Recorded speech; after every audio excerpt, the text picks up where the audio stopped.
Good morning, good afternoon, and good evening to all of you. It is my privilege to welcome all of you from different parts of the world to this side event.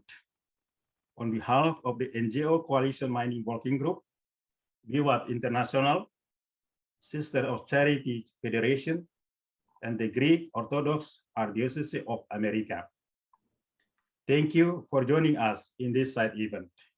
My name is Paul Rahmat. I am the NGO representative of Vivat International, and I am your moderator for this side event. We are using the Zoom meeting platform so that participants can actively engage with the panelists. During the event, please keep yourself muted if you are not speaking. We would like you to type in your name, your organization, and the place from where you are joining us in the chat. We have a wonderful group of speakers, those who are engaged in divestment from extractive industries, ethical investment, implementing inclusive practices, and promoting sound policies at the global level. As you listen to them, if you have any questions, please type them in the Q&A box. You can find it in the lower right-hand side of the screen. At the end of the presentation, your questions will be taken up. Translation is available in English, Spanish, and Portuguese. Please choose the language you prefer by clicking the icon globe interpretation on the lower right side of the screen. The topic of our panel discussion today is divestment from extractive industries, building forward for resilient and sustainable recovery, and implementing inclusive practices in line with the 2030 agenda. For decades, human activities have induced a significant increase in global temperature, triggering a rapid change in the Earth climate system. The new IPCC report affirms that human activities unequivocally cause climate change. The expansion of fossil fuel use has generated a large amount of carbon dioxide in the atmosphere, causing global warming. According to the IPCC report 2014, 65% of carbon dioxide in the air comes from fossil fuels and industrial processes. The link between extractive industries, environmental crisis, and human rights is indisputable. It is vital that governments protect the local communities and indigenous people rights by considering a sustainable approach to an inclusive and resilient recovery from COVID-19. A key component of achieving the 2030 agenda is to remove the demand for those resources and offer alternatives. Governments must increase their investment in the green economy that, according to the UNDP, could lift 74 million people, especially women, out of extreme poverty by 2030. To keep global warming at 1.5 degrees Celsius, in alignment with the Paris Agreement and Glasgow Climate Pact, fossil fuel expansion must be halted. The recent UN COP26 in Glasgow has decided to accelerate efforts towards the pass down of unabated coal power and inefficient fossil fuels subsidized. Divestment from extractive industries is an alternative way to end fossil fuel expansion and transition to renewable energy. The promotion of divestment from fossil fuel mining is oriented toward an urgent paradigm shift and a small steps toward a new social contract with the nature, our Mother Earth. Natureza. Durante esse evento, os palestrantes vão compartilhar práticas inclusivas para una recuperación resiliente y sostenible en el contexto de la desinversión de las ethical investment financially and create a sound policy in building forward for green and sustainable development. And now, it is my pleasure to introduce our distinguished speakers. The first speaker we have is Brother Rodrigo Peret, a Franciscan friar from Brazil. He is an advisor of the Special Commission of Integral Ecology and Mining of National Conference of Bishops of Brazil and coordinator of the Inter-Franciscan Service for Justice, Peace, and Ecology of the Conference of the Franciscan Family in Brazil. Rodrigo has been working for the last 37 years on land conflicts and mining struggles at the Land Pastoral Commission. He is graduated in civil engineering. He will share with us today about his experiences in Brazil in dealing with the divestment from mining and promoting alternative economy for sustainable development. Welcome, Rodrigo. The floor is yours. You have please 7 minutes to speak. Thank you very much for the opportunity. Extractivism is a mode of capital accumulation based on deep, intensive, destructive, and private exploitation of natural resources. Better to say common goods, such as minerals and metals, gas and oil, fisheries, agribusiness, and forestry.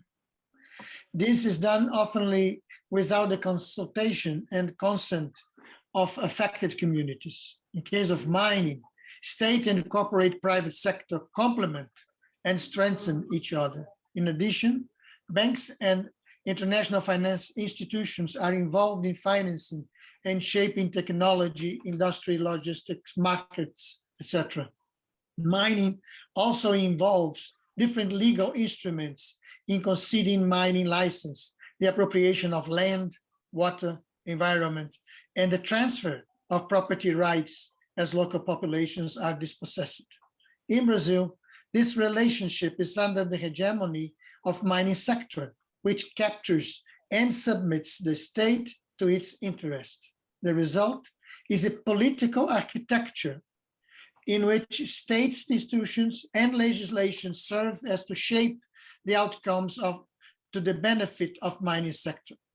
The mining sector's logic is governed by getting profit and is subject to the movements of financial system, to the cycles of high and low prices of raw materials, which end up prevailing over the safety of people and nature. In reality, the maintenance of mining rhythms and rates are not those presented in the process to guarantee the licensing, but will be those linked to the maintenance of the profitability of the companies and the flows of the financial market. At stake is the dispute over the access and use of the territories, the natural commons, as well as the struggle to defend the public in relation to the privatization. Mining always implies violence and human rights violations, environment and ecological sacrifices, conflict with and within affected communities, labor exploitation, and deepening of socioeconomic inequalities. In the territories, livelihoods are a source of sustenance, income, identity, and culture. Livelihoods are threatened not only by the extraction process in itself, but also by the entire supply chains linked to mining. From mining processes that are carried out on site, extending to distant territories through a huge infrastructure and manufacturing system. To talk about alternatives is essential to question the policies that guide the management and use of natural resources, which are captured by corporate interests and social and economic groups that concentrate power. In Brazil, the struggles teach that a true alternative economic requires a change in the extractive model. For this, life in the territories must be taken into account with its social environmental conflicts and everyday realities. In particular, the social environmental bias against the advance of mining highlights the territory as a space of resistance and also as a place of resignification and creation of new social and economic relationships. Thus, social movements, communities affected by mining, struggle to establish criteria that define what we feel it's important, territories free from mining. In this sense, in Brazil, alternatives such as territories free from mining are considering 4 issues. First, to question the unequal control over common goods and the environmental injustice that structures mineral expansion, to defend and propose projects that conserve biodiversity and generate social and economic benefits directly or indirectly for the whole of society. Third, to exercise the political practice of autonomy and solidarity. And finally, to demand a just transition and full restitution for violations and social environmental impacts. Other alternatives in Brazil currently being used and functional well include solidarity economy, family farming, agroecology, community-based tourism, etc. These alternatives are known to be effective at local level because of 2 reasons. One, they are conceived from and by communities and territories themselves and by plural movements. And second, they are expressed in the struggles for the protection of social biodiversity or valorization of historical and material or immaterial cultural heritage. At the regional level, there are initiatives to build networks adding value to products, stimulating connections between consumers and producers, promoting short production and marketing circuits, and the development of social environmental technologies. At the national level, the struggle for territories free from mining proposes to review the paradigms that drive mineral extraction, demanding that decisions on the extraction and use of mineral wealth be democratized, guaranteeing rights, the distribution of wealth, biodiversity, conservation, and protection of the commons. The great challenge is the construction of public policies that make up a transition agenda for a new perspective on the connection between social and environmental issues, as well as the need to rethink the role of the state. Today in Brazil, an urgent struggle is to guarantee the direct intervention of organized society in order to fight, to establish the right to say no. Just to start with this reflection, because alternatives needs to be seen on a more broader perspective and considering the territories and the populations. Thank you so much. Thank you, Rodrigo. You speak very concisely. You propose an alternative, so-called territories free from mining, as well as fight for the right to say no. You also suggest rethinking the role of the state in the context of the public policies that make up a transition agenda for a new perspective on the connection between social and environmental issues. Once again, thank you very much. Now from Brazil, we move to Greece. We have the second speakers, Theodota Nansou, I hope spell well your name. She is head of policy at the Worldwide Fund for Nature, or WWF of Greece, and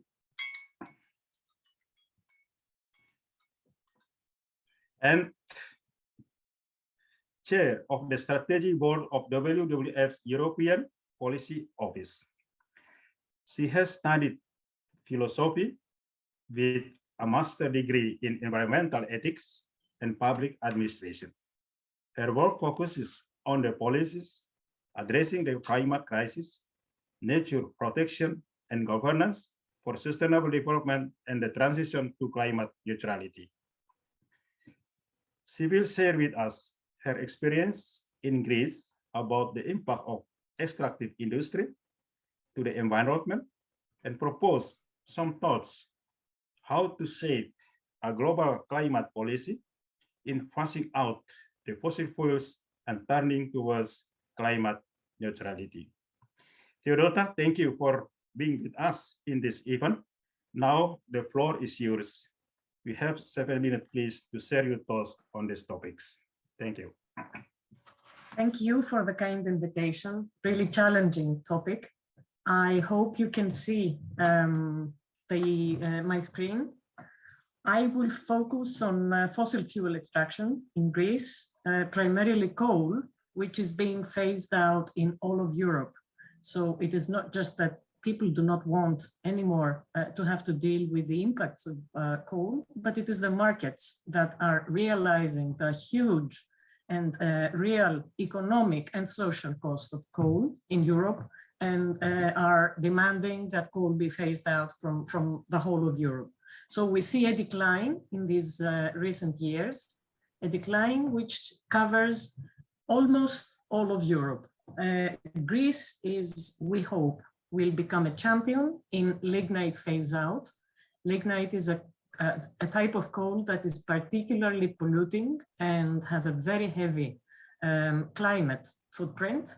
So Greece has committed, the Greek government recently committed to fully phasing out lignite by 2028, which is right next door. I mean, and we need to see this as a cause for the whole of Greece and the whole of Europe, and support the communities that will participate, will be the focus of this economic transition. So I presume that you know, most people know what the true cost of coal mining is. In the phase of mining, there is immense habitat loss because we see these open cast mines. We have open cast mines in northern Greece and in the Peloponnese, in Megalopolis. We are talking about vast areas that are mined with a huge loss in biodiversity and on many occasions, sensitive natural habitats that should be protected instead of destroyed.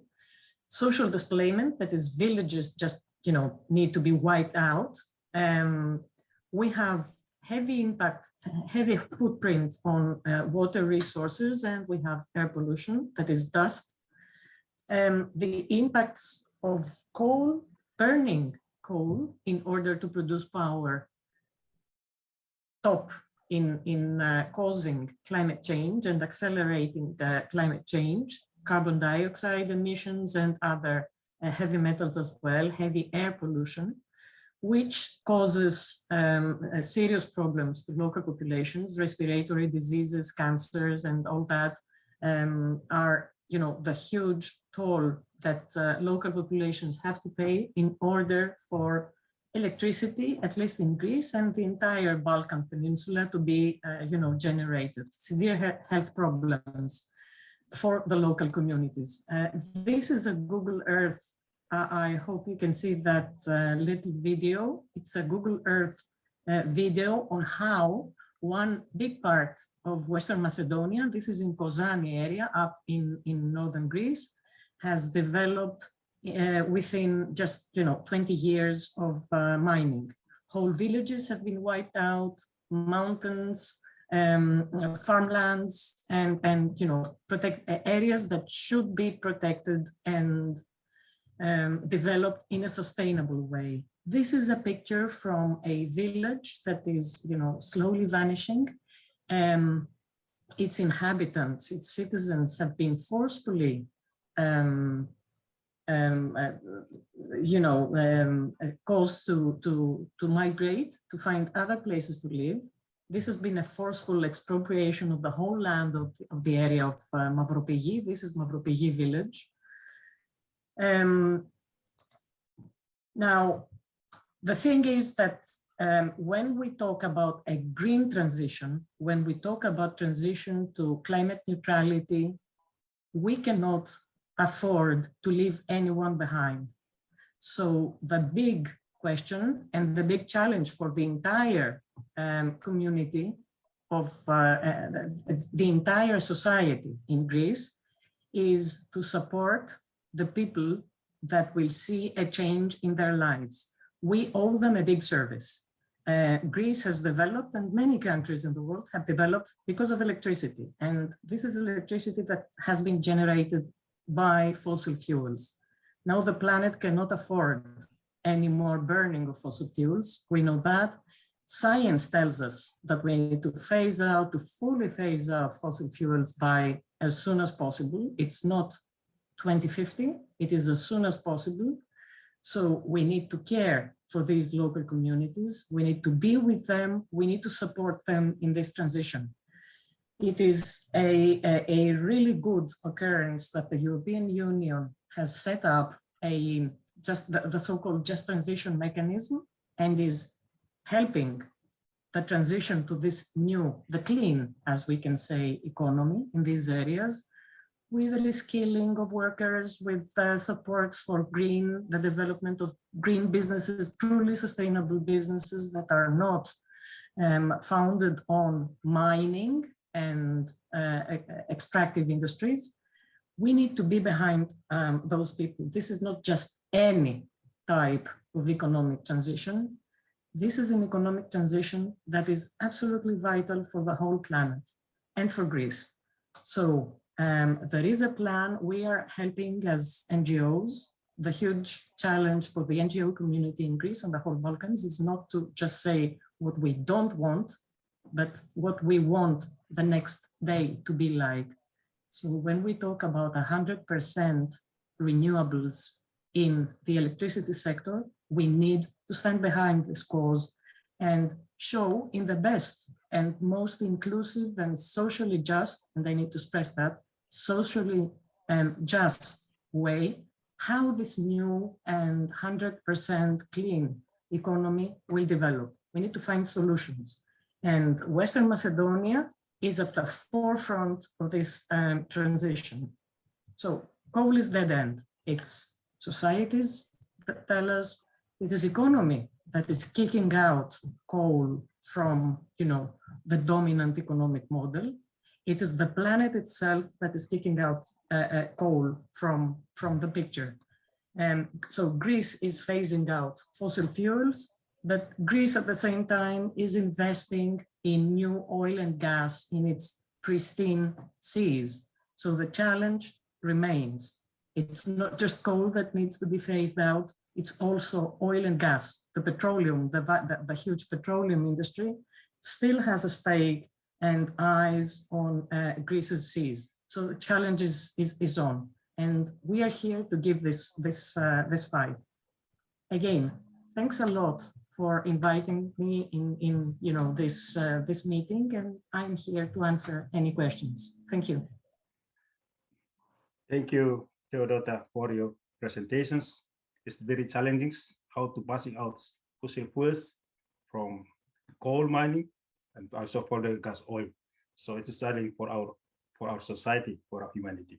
So thank you for your presentation. And now we move to another speakers, also in Greece, Antonis Kalogerakis. He is the head of the Institute of Theology and Ecology of the Orthodox Academy of Crete, OAC. He graduated with distinction as an environmental engineer from the Technical University of Crete, and then obtained a master's degree from the University of Calgary in Canada. His research experience includes participation in European and North American funded projects concerning the environment, technology, health, and renewable energy sources. He's a member of the thematic group, Economic and Ecological Justice and Sustainable Future of the Conference of the European Churches on behalf of the Oikosnet, Europe, and the OAC. He was CEO of the municipal company Kidon SA in Sania, Greece, and worked as scientific consultant associate of the Greek Parliament. Welcome, Antonis. Now the floor is yours. It's You my have an honor. opportunity to speak 7 minutes, please. It's my honor to be with you, and thank you very much for your kind invitation. I would like to contribute to this discussion, nice discussion today, from where Theodota Nanciu has just stopped. What happens after the mining?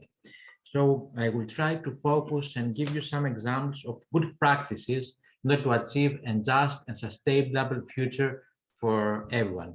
Let me start with the case of the church. This new era is causing also pastoral problems for our churches. And the point is that the churches have a very important role in this energy transition. Here in our academy, we had the honor to have the Holy and Great Council back in 2016. And the Holy and Great Council have pointed out very clearly that the roots of the ecological crisis are spiritual and ethical, inherent within the heart of each man. So from this message, we try to organize special pastoral therapy seminars here in our academy, also online discussions about how the churches can have an active role in order to achieve a just and sustainable future. The main issue that came up from all our discussions was the unemployment. What happens to the people that are working nowadays in the mining sector? And the engineering and the science have given some interesting solutions. I'm going to present one of these, is that if we use in some facilities that they have used coal in order to increase the temperature of their boilers, and instead of coal, we use the renewable energy sources either from wind or the sun, and use this energy to increase the temperature at the boilers, and we keep the rest of the facility exactly the same, we can use existing facilities with existing personnel with a kind of a small change in our fuel, let's say. So instead of coal, we use renewables. That will be a significant step in our discussion. The next point that I would like to point out is the solidarity and the collaboration between the people, which is very important in this after the mining period. I have this slide back in 1945. It was just after the German occupation here in Greece. This slide is back from 1945. The people are all together. In the middle, you can see the priest, and they're discussing. They were able to establish the first energy cooperative in Greece. So all together in this very difficult period, imagine after the German occupation, there are people who are together collaborating in order to find a solution in their problems. And energy was again the key.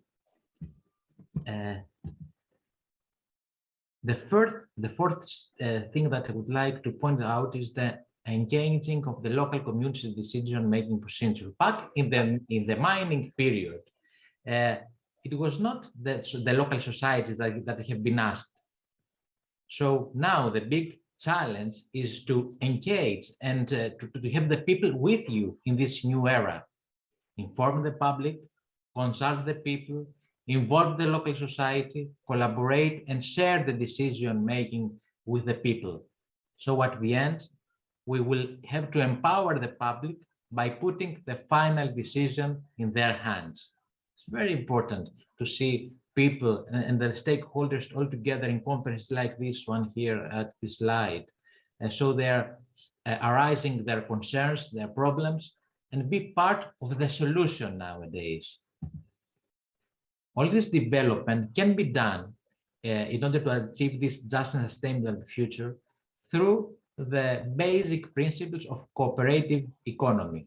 These 7 basic principles: voluntary and open membership, democratic member control, members' economic participation, autonomy and independence, education, training and information, cooperation among the cooperatives, and last but not least, concern about their own community. So together with the cooperative economy, we have to think again about the natural wealth of each region. It might be a touristic one, it might be the natural beauty, either from the mountains or the sea, bring new scientists, new students that are willing to work with the nature and natural wealth of each region. Go back and see the herbs, for instance, which every region, every part of Earth has. This is a photo from our museum here in our academy, the Herbarium Jacques Zafran. Also, we have to rethink and rediscover, may I say, the plants of the Bible, which have their own importance in our lives every day. So also, in order all for these attempts to be successful, we have to put the people inside there. Tree planting by volunteers can be a very nice practice, a very good example of how to engage the people in this new era after the mining period for a just a sustainable future.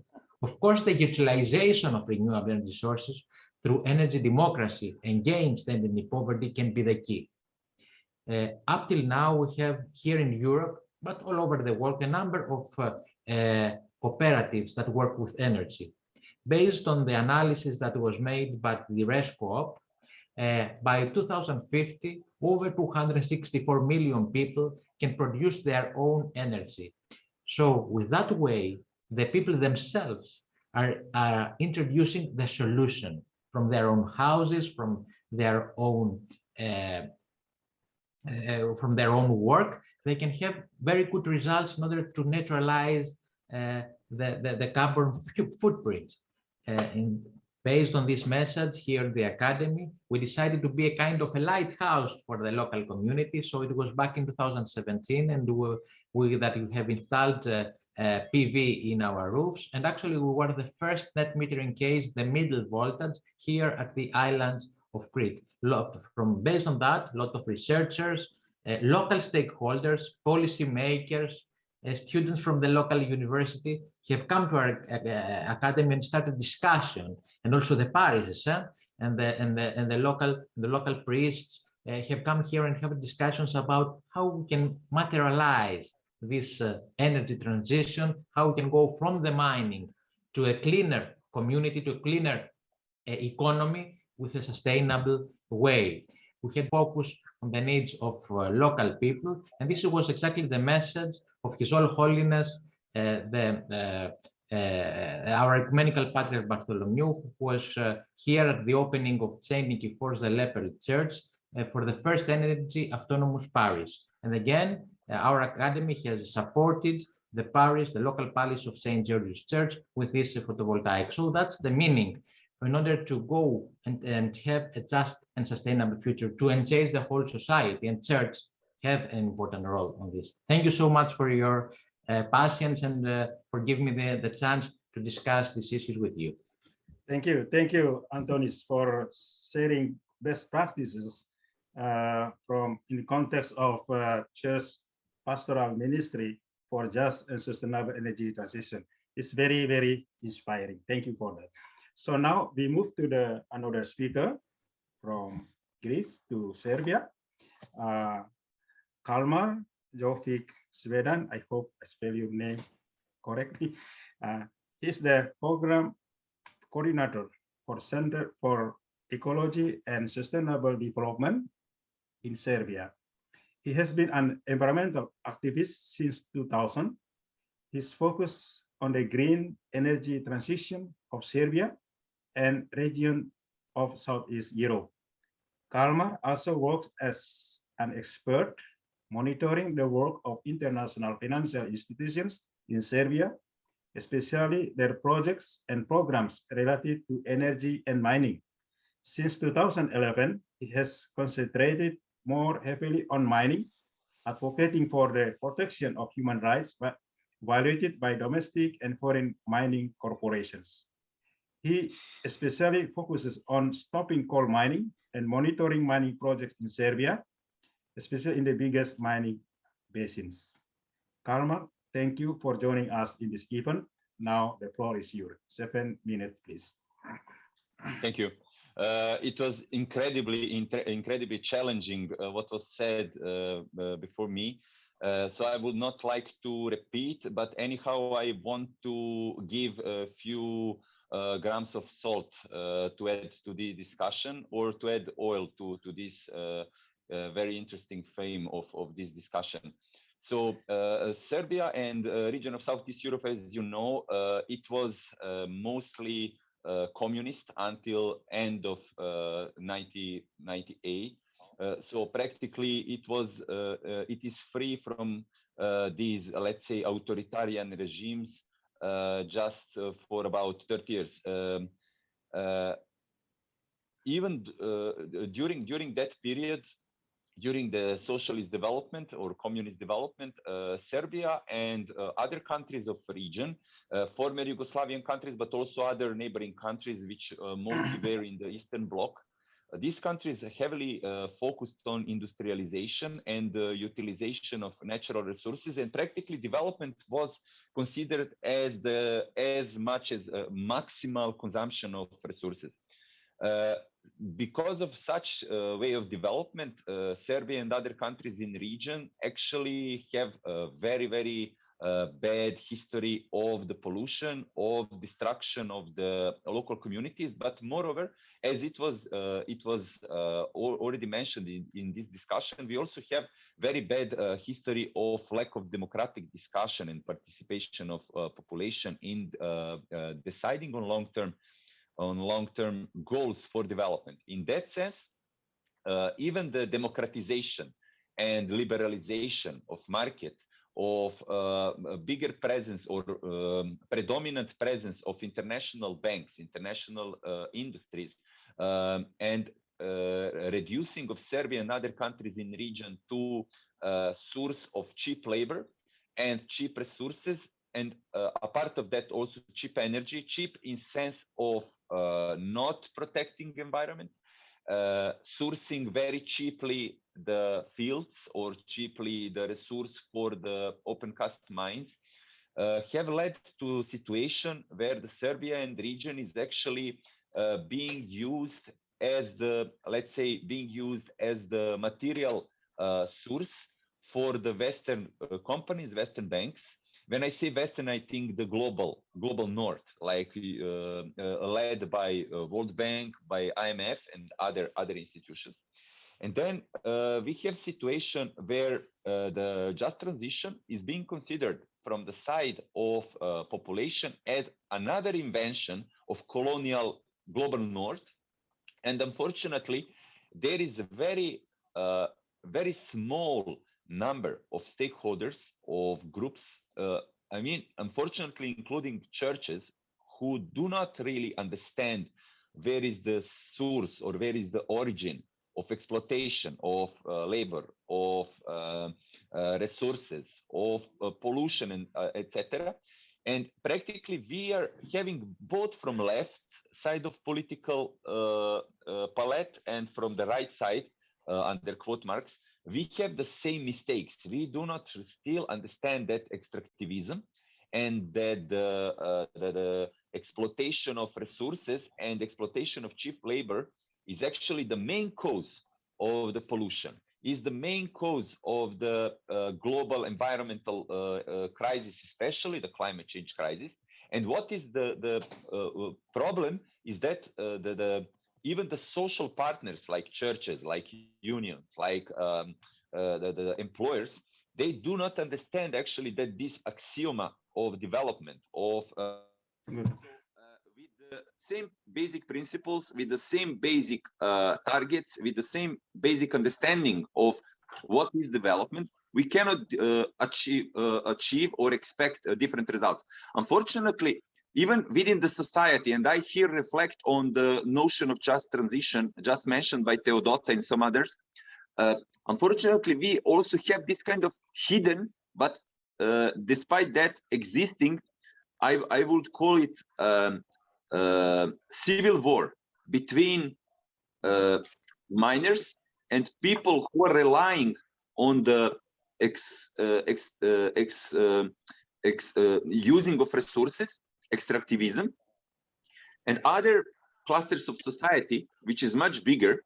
So practically all other opportunities for development are being crowded out by polluting industrial and energy production. And there is lying the problem of the, let's say, redirecting economy, redirecting society, and that should be analyzed through the moral revitalization, moral self-questioning. I was just a few days ago, I was having fight with the miners in one of the mining basins, which do not understand that with their work, with their salaries, they're actually harming not only like environment, not only their health, but they're harming much. Sorry, your time is over, Kalmar. So they're harming much bigger population. Summary, please. Solidarity to be to enable just transition. Thank you for giving me that. I took a little bit more time than I planned. Thank you. Yeah, you proposed the civil war for sustainable. Yeah, unfortunately, maybe partial, but it is like that. Yeah. Thank you, Kalmar. Now we move to the speakers. Samuel Drapentik. He is the head of ethics and sustainability for Steyler Ethic Bank in Germany. He studied economics and educational theory and graduated in economics and pedagogy. In the past, he worked at the University of Kassel and Exposure and Dialogue Association in Bonn. Since 2018, Samuel has worked at Steyler Ethic Bank in St. Augustine and at the Center for the Association in Nuremberg, Global Association in Nuremberg. He will speak about ethical investment and green sustainable development. Samuel, thank you for being with us in this event. Now the floor is yours. 7 minutes, please. Yeah, good afternoon to everybody from Germany. Yeah, we will switch the perspective a little bit to the role of investors on this topic. And I have only 7 minutes like the other before, so I will make it short. Please remember 2 points. First is divestment is easy, but it needs courage. And second is divestment works. So, okay, and now if you remember that, then we can finish this presentation. Now, let's go shortly on some slides. The Steyler Bank is an ethical investor, and we are owned by SVD, the Steyler mission. So we are a social business, and all our earnings goes also to the Steyler mission. To the topic, you have normally as an ethical or sustainable investors, you have, we would say, 3 possibilities to, you have like a toolbox. And I think all in all, you have like 3 possibilities to change a little bit the market with your possibilities. So one possibility is like you use exclusion criteria. That's a little bit the same like divestment. You have to decide what is in my portfolio and what is out of portfolio, what you want to divest because this is not in your, that's not, you don't want this kind of topics to invest in this kind of topics. The second point is you use like positive criteria. So you think about where you want to invest, not like what I don't want to invest, where I want to invest. And the third possibility is you use your rights as an investor to go in dialogue with companies and also use the voting rights. All in all, these are the 3 possibilities that you have. Of course, there are small different criteria, but that's not important now. And we use all these tools together, and I think a sustainable ethical investor for that is really important to use all these tools to bring the capital market forward. So if you only use exclusion criteria, or if you only use like your engagement power, I don't think that it's really helpful, because if you say, of course, we go in dialogue with the company, but you never decide to divest from this company if the company is not reacting. So you don't have the you don't really use the power of an investor, and that's really important, to use the power and also decide if the company is not changing. Also, if the market is not changing, we divest, and that's, I think, a really important tool for ethical investment. Let's go to show like a little bit to what divestment means. If you make divestment, you use like exclusion criteria to decide which kind of criteria we use to see what is in the portfolio, what is out of portfolio. I don't want to discuss all this this criteria here. It's only to show it is for an investor. It's really possible to operize the criteria and to show when we want to invest and when we want to not invest. And for all this kind of for every decision, you need, I think, hard criteria to really see when we want to invest in a company and when we want not to divest. But if you look on the market, and here only like a picture, if you look on the market, that's like 170 companies. I looked for mining companies, and then if you look on the market, it's the most, we exclude the most of companies because they are not they not fulfill the positive criteria that we use. It's not only the point that they invest in fossil fuels. It's not the reason that they have like violence and human rights and environment protection. The main point is that the most of the companies not fulfill for us the positive criteria, so that you can really see this kind of company is sustainable. And so you can see, like for us, in the whole market, only like 5% of this 170 companies are investable in the mining industry. And now to finalize the point and to show that divestment is not only an idea, it's also really working, and not only working on the capital market, but it's also working on the real economy.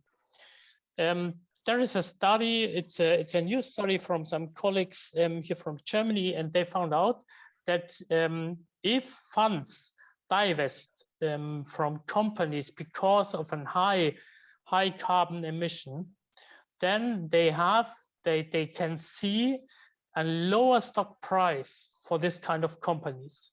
So that's the first step, that you see a connection between divestment and then lower stock prices. But not that what we want. We want we want really an effect on the real economy. But that's the second that they also observed. They observed that from this kind of companies, they have like a stock price declining. Also, they try to reduce their carbon emission.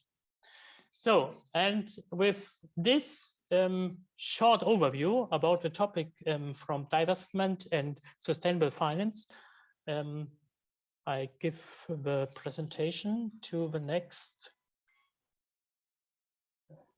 person. Okay, thank you. Thank you, Samuel. So from point of view of an ethical investment, Samuel suggests that the mining industry is investable basically only 5%, and the rest, 95%, are excluded because of human rights violations, social environmental destruction, and fossil fuels. And divestment is working. So thank you. Now we move to the last but not the least speakers, Himanshu Sharma. He is the manager of the Green Fiscal Policy Network Before joining UNEP, he worked with CNRS French, the World Bank, and the OECD on public policy issues across economic policy, financial regulation, and the environment. He holds a dual degree MPA from London School of Economics and Sciences for Paris, and MBA in International Business from by EMTech. He will speak about global policy on how governments can incentivize more sustainable outcomes in the mining sector and smartly use the revenue for green transition in the wider economy. Himanshu, you already heard the previous 5 speakers. What's your response to that, and what's your perspective on this topic? Thank you very much. Thank you very much. So it's a true pleasure and privilege to be invited to speak to you today about this important issue. I'm Himanshu Sharma, or Hima, and I'm the Sustainable Fiscal Policy Advisor with UNEP WCMC. The views and opinions expressed in this presentation are not necessarily those of either UNEP or WCMC. Yeah, perfect, that's the right slide. So I think we all agree, but it's always good to reiterate the importance of extractives to humanity's socioeconomic development. Historically, extractive industries have also been a major driver of economic growth, particularly for now advanced economies that benefited during and after the Industrial Revolution. But the relationship goes back much further, of course. Now, currently, mineral resources extraction plays a dominant role in the economies of around 81 countries that account for 1/4 of the global GDP, half of the world's population, and nearly 70% of those living in extreme poverty. As our world moves towards an uneven and partial recovery from COVID-19, failure to transition to a more sustainable system will generate stranded assets, perpetuate vulnerabilities, jeopardize the fight against climate change, and threaten human well-being, ecosystems, and economies for decades, if not centuries to come.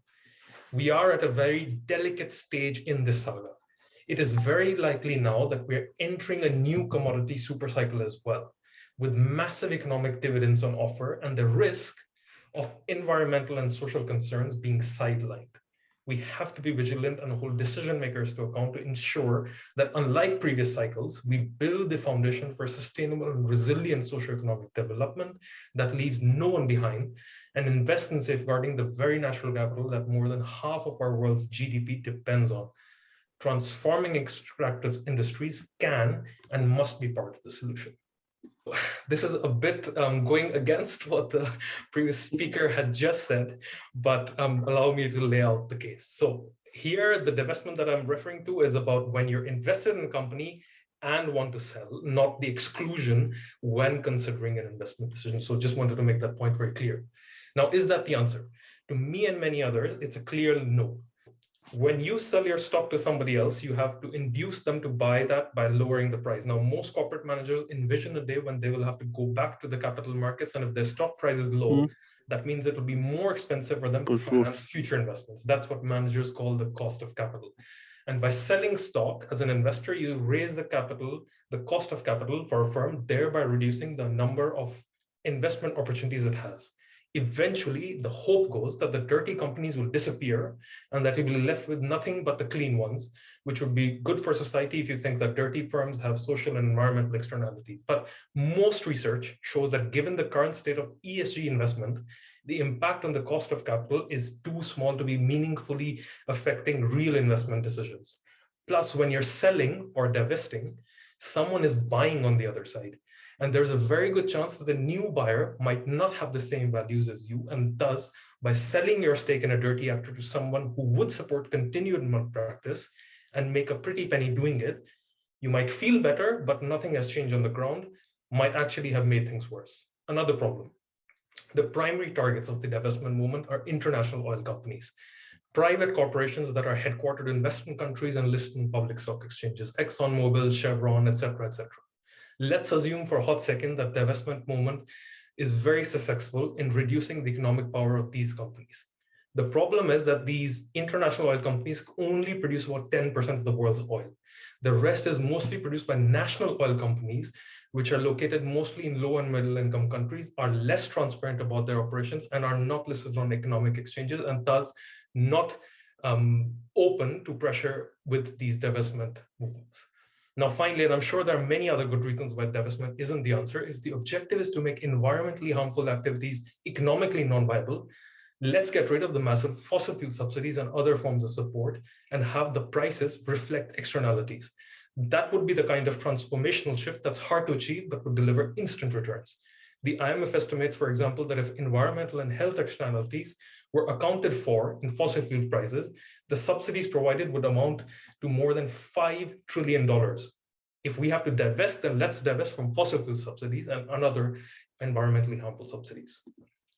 So I think we all agree that the world will continue to use minerals and other commodities that the earth provides. What we can do is to do so in a more sustainable manner, managing the extraction in a way that's respectful of the natural balance and the socioeconomic and cultural roots of indigenous populations, and ensure that the benefits promote convergences and not divergences. Now, while large corporations, both private and public in this space, have a lot to answer for, going forward, we also have to realize that their experience of structuring large-scale infrastructure projects in risky situations and contexts can be channeled towards fulfilling the frontier investment and project experience needs in the renewable energy and more sustainable extractive space. Governments and shareholders will have a key role to play here. In addition to pushing private sector and public sector players to transition to renewable energy and more sustainable forms of extraction, and implementing globally enforceable standards for ensuring new projects integrate broader socioeconomic development considerations and natural capital concerns, we need to talk about revenue management. In order for the SDGs to be achieved, a large amount of long-term investment capital must be deployed into sectors that can help catalyze improvements in areas where need has been identified. The SDGs in many ways reflect the lack of long-term investment that has occurred in recent times. Theoretically, there's a significant amount of long-term capital available to address some of the most pressing challenges we are facing in society today. Globally, sovereign wealth funds, for example, are a major source of capital that has the potential to invest for the long term in sectors that desperately need it. In producer countries of extractive resources, we need to ensure that the current revenues are used wisely to underpin the progress towards Agenda 2030, NDCs, and the post-2020 biodiversity framework. Well-managed sovereign wealth funds with transparent and science-based sustainable investing mandates and long-term horizons can play a key role here. These could be national or regional pools of extractive revenues, putting up risk capital where private sector players might be afraid to go at first, and creating the enabling environment for sustainable finance markets. With that, I would like to hand over the floor back to the chair and be open for any questions.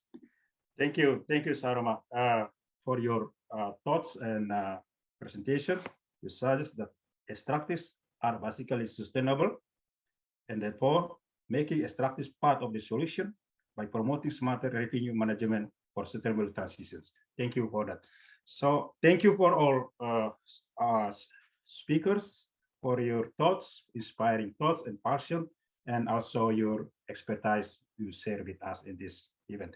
So now I give to Teresa to lead us in the question. We have time only 10 minutes for questions and answers discussions. So Teresa, please, over to you. There are no questions in the chat, but if anyone would like to ask a question, please raise your hand. There is a question from Barbara in the chat. It's for Samuel. Okay, I didn't see that. If you can please, Samuel, give an idea of the positive criteria for ethical investments. Thank you, Barbara. Yeah, thank you.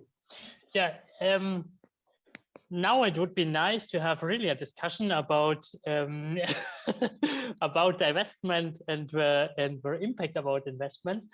That would be great to have like this this time.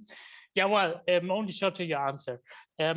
Positive criteria can be to show how the company have an influence on the SDGs, for example, or also a positive criteria can be the handle of how the company treats the employees, how is the waste management of a company. There exists a lot of different criteria that you can find as an ethical investor, and to show what is for you important.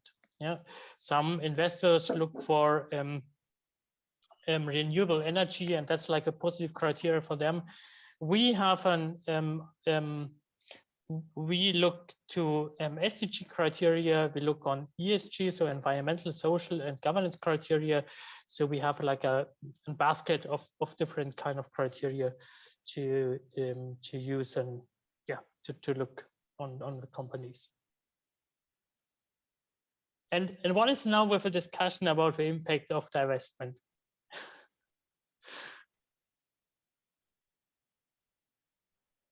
Thank you very much. Teresa? Anyone have questions?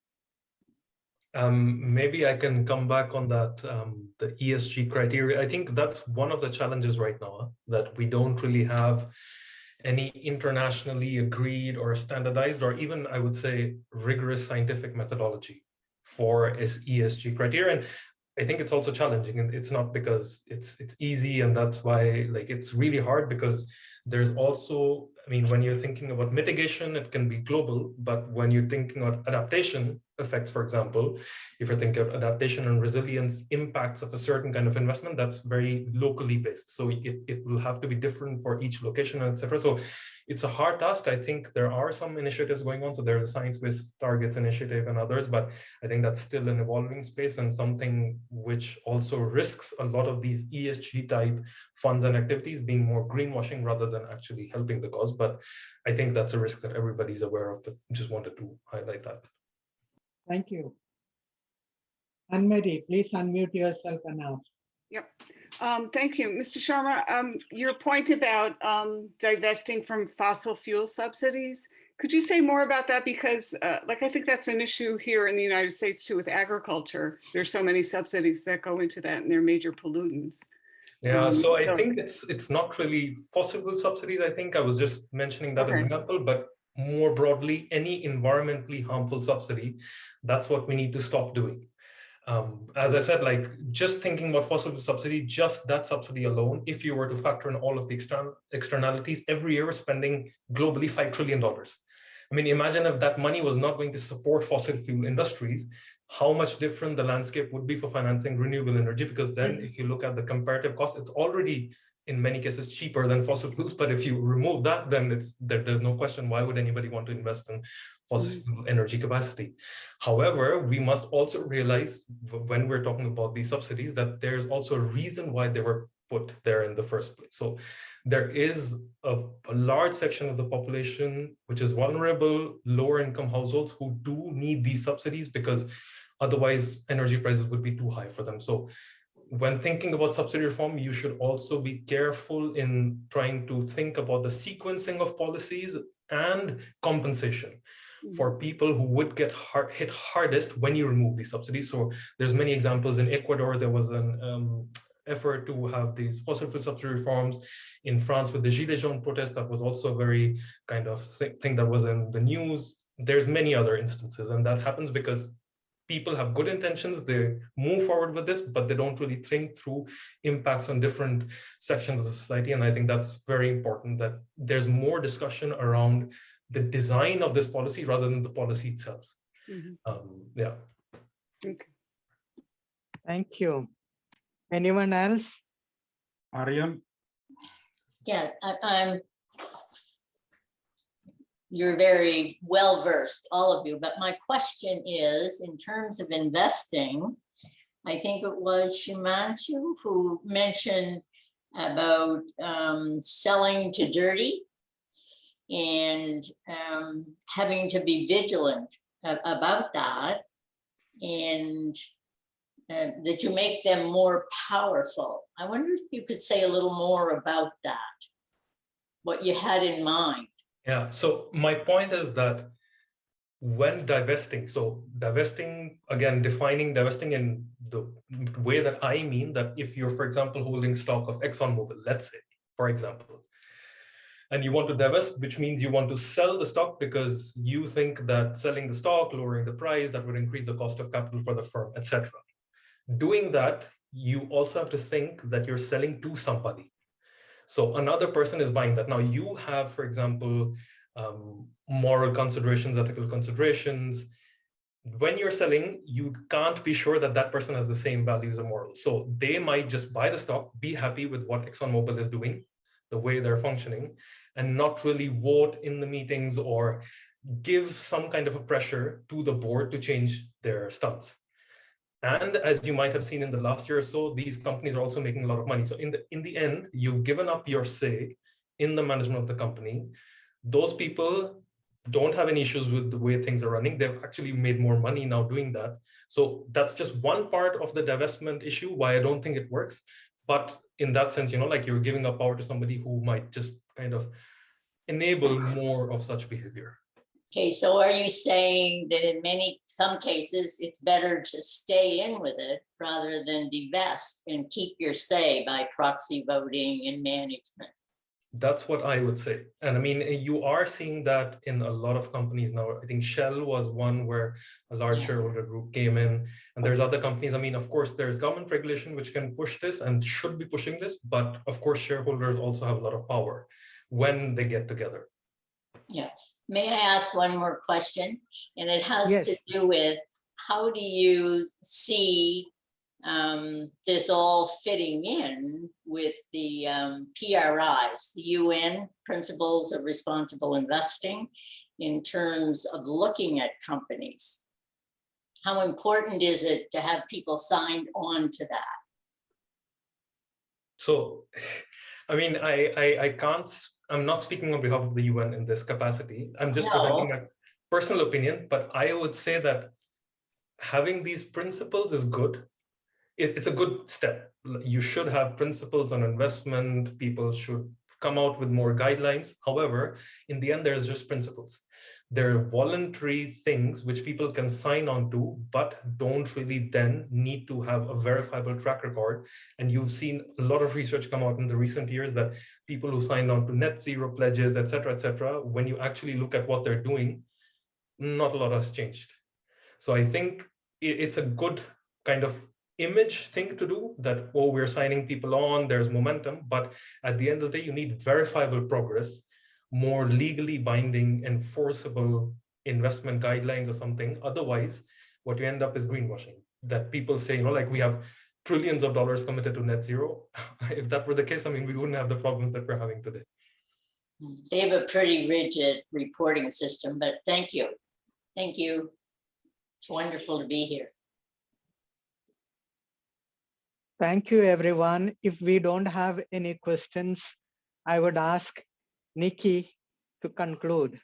There is one last question. I don't know if you can answer. Yeah, I saw it.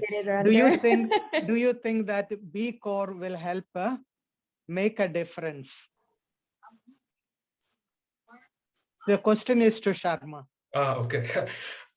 Yeah, I mean, again, like everything helps, right? So anything that is going into the direction of more sustainable practices, behaviors, as long as that's verifiable and scientifically verifiable, rigorous and transparent, it's all good. So I think as long as we have this base, this foundation that people can be transparent and verify progress, everything is good. Thank you very much. And then with that, we just wanted to conclude by thanking our speakers. All of you, your presence and your wise words not only captivated us, but also gave us quite a bit to consider, especially this last back and forth. So we would also like to thank, of course, our participants for making our, event a success. We are so appreciative of your support, your questions, and just your general participation. So thank you, and thank you to all of you. This meeting is being recorded, so we will upload it at some point, but be on the lookout. And thank you again. It's 9:45, and we've reached the conclusion of our event. Thank you. It was good to Have a be. good weekend. Thank you. Bye. Thank you, Bye-bye. everyone. Thank you so much. Thank for you, your everyone. participation.